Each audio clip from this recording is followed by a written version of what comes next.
महाराज कथाएं बड़े काम की हैं। अश्वमेध यज्ञ जो 100 करता है वो इंद्र बनता है। शास्त्र का क्या नियम है? 100 अश्वमेध यज्ञ जो करेगा वो इंद्र बनेगा। अब पृथु जी ने कितने कर लिए? पृथु जी ने कर लिए 99। 99 यज्ञ हो गए। अब 99 यज्ञ हुए। महाराज 100वां यज्ञ पृथु जी ने जैसे ही प्रारंभ किया, अचानक एक घटना घटी। क्या? यज्ञ का जो घोड़ा छोड़ा था इंद्र ने चुरा लिया।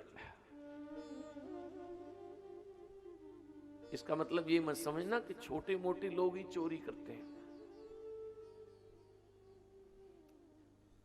इंद्र के आसन पर बैठने के बाद भी थोड़ी बहुत चल जाती है चोरी। मैंने एक जगह एक ग्रंथ में बड़ी अच्छी बात मुझे पढ़ने मिली, मुझे बड़ी अच्छी बात लगी। एक बार भगवान राम के पूर्वज रघु जी ने अश्वमेध यज्ञ किए और उन्होंने भी अश्वमेध यज्ञ किए। तो इंद्र का काम एक घोड़ा चुराना है। आप कहेंगे इंद्र को क्या घोड़े की मेला लगाना? नहीं नहीं, घोड़ा चुरा लेगा तो यज्ञ अधूरा रह जाएगा, और अधूरा रहेगा तो कोई दूसरा इंद्र नहीं बनेगा, उसका पद रहेगा। दुनिया में पद का ही चक्कर है। अब महाराज हुआ क्या, वशिष्ठ जी यज्ञ करा रहे थे भगवान राम के पूर्वज। तो जब यज्ञ होने लगा, इंद्र ने घोड़ा चुराया। बड़ी सुंदर कथा है, मैंने पढ़ी कहीं कि रघु ने अपने गुरुदेव वशिष्ठ बाबा से कहा, बाबा क्या करना है? बोले इंद्र से युद्ध करना है। बोले क्यों? बोले मेरा घोड़ा चुरा लिया। बड़े काम की बात है, ध्यान से सुनना। तो रघु ने अपने गुरुदेव से कहा, गुरुदेव आप यज्ञ क्यों करवा रहे हैं मेरा? बोले क्योंकि राजन, अगर तुम्हारा यज्ञ हो जाएगा तो तुम इंद्र बनोगे। बोले ठीक है। और बोले ये इंद्र जो इसमें प्रेजेंट में है, इसने घोड़ा क्यों चुराया? बोले कोई दूसरा इंद्र न बन जाए इसलिए चुराया। बस इतना कहा तो राजा रघु पीछे उठे, मुकुट उतार के जमीन पर फेंका, गुरुदेव के चरणों में प्रणाम करके बोले यज्ञ नहीं करना है, बंद कर दो। बोले क्यों? बोले इंद्र का आसन मिलने के बाद भी चोरी करनी पड़े, ऐसे इंद्र आसन से क्या फायदा है? इतने बड़े आसन पर जाकर भी चोरी करनी पड़े, कोई लाभ नहीं। महाराज आज पृथु जी महाराज ने यज्ञ किया, इनके यज्ञ का जो अश्व था इंद्र ने चुराया। पृथु क्रोध में आए, अत्रि ऋषि से कहा, और अत्रि ऋषि से जो कहा है,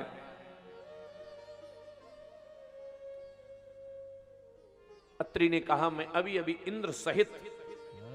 इंद्र को आसन सहित यज्ञशाला में हवन कुंड में भस्म कर दूंगा। इतना तेज था संतों के पास।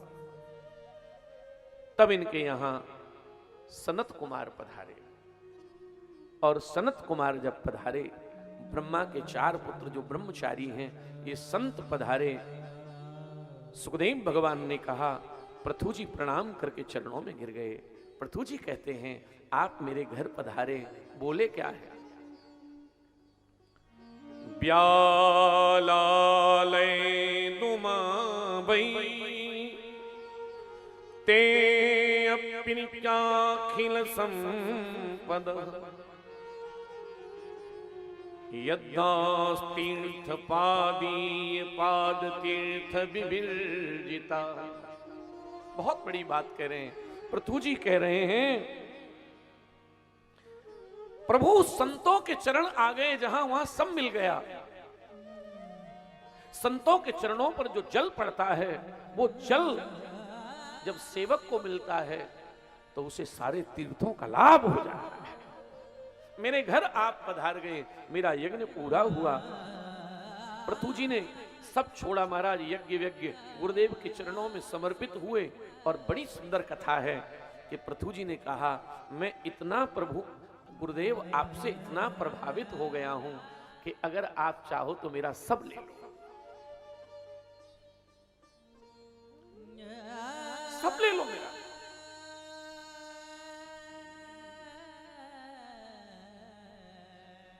और देखो ले लो नहीं, दे भी दिया। सब समर्पित संकल्प करके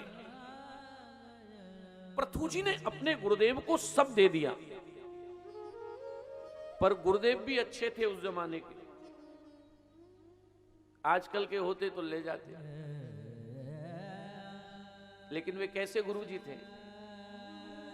पृथु जी कहते हैं मैंने गुरुदेव सब आपको दे दिया और अब मैं जा रहा हूं भजन करने। तो गुरुदेव क्या बोले? बोले तुमने हमें दे दिया? बोले हाँ। तो बोले अब राज्य भोगो, प्रजा का पालन करो, अच्छे से रहो। बोले गुरुदेव अब तो हमारे पास कुछ है नहीं, अब कैसे करेंगे? पृथु जी से सनत कुमारों ने कहा, राजा पृथु तुमने हमें दे दिया? बोले हाँ, अब ये हम तुम्हें लौटा रहे हैं, तो ये हमारी संपत्ति से अब ऐसा करो। आजकल तो महाराज बड़ा कठिन बात है। आजकल तो आरती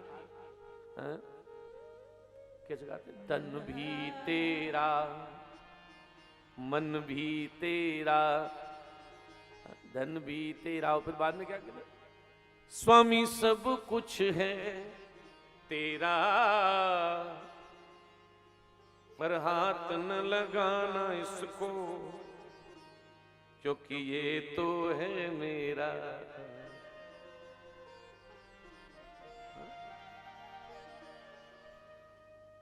बड़ा कठिन है। एक संत पधारे, भक्तमाल में कथा है, एक संत पधारे तो उन्होंने नियम ले रखा था कि जो भी उन्हें देता था ना, कोई 1 रुपया दे, कोई फल दे, कोई मिठाई दे, तो वो संत क्या करते थे पता है? उसको छूते थे और वापस कर देते थे। ये बात एक लोभी आदमी को पता लगी। उसने कहा हमने जीवन में कभी पुण्य नहीं किया है, क्योंकि हमें धन से बहुत मोहब्बत है। ये पहले महात्मा ऐसे हैं कि यहां दान भी हो जाएगा और जाएगा भी कुछ नहीं। उसने 1 लाख रुपए का बंडल पुराने जमाने में बनाया। पत्नी ने कहा क्या खतरा कर? बोले खतरा है ही नहीं, और जनता देख ले कि 1 लाख रुपए भगत जी ने दिए हैं। लेकर आया, चरणों में रखे। संत जी ने कहा बेटा मैं तो लेता ही नहीं हूं। महाराज हमारे तो लेने पड़ेंगे। कंफर्म था ना उसे, लेते नहीं नहीं नहीं बेटा हम नहीं लेते। महाराज जी हमारा भाव है। संत जी ने गड्डी उठाई, बोले भाव है? हाँ। बोले चेला ले जाओ, चलो भंडारा करो। अब तो उसकी हार्ट अटैक की स्थिति, रुका नहीं गया, बोल पड़ा। बोले महाराज हमने तो आपके बारे में सुना था आप लेते ही नहीं है। बोले लेते नहीं है, पर इतना भाव हो तो ले भी लेते हैं। बड़ा कठिन है महाराज।